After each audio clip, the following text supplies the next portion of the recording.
Superstar Awadhesh प्रेमी के fan के लिए बहुत एक बेहतरीन खुशी का खबर है, क्योंकि अवधेश प्रेमी अपने चाहने वाले के लिए फर्स्ट सॉन्ग राखी का लेके आ चुका है, जिस सॉन्ग का नाम है राखी दुलरा भैया खातिर। और ये सॉन्ग है जो बहुत एक बेहतरीन सॉन्ग है, जितना मैं कहूँ उससे भी ज़्यादा।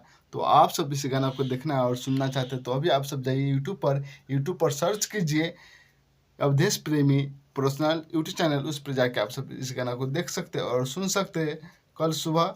तो आप सब इस गाना को देखिए और सुनिए कल सुबह 6:45 में। तो आप सबको बताते हुए मुझको भी खुशी लग रहा है, क्योंकि अवधेश प्रेमी के गाना जब भी आता है तो सुपर डुपर हिट होता है। तो जब आप सब अवधेश प्रेमी के चाहने वाले हैं तो आप सब इस गाना को भी देखिए और सुपर डुपर हिट बनाइए। और ये आप सबको बताते हुए हमको भी खुशी। तो इसका जो राइटर है गोलू ब्रांड है इस गाना का, और इसका जो म्यूजिक डायरेक्टर है मुकेश सिंह है।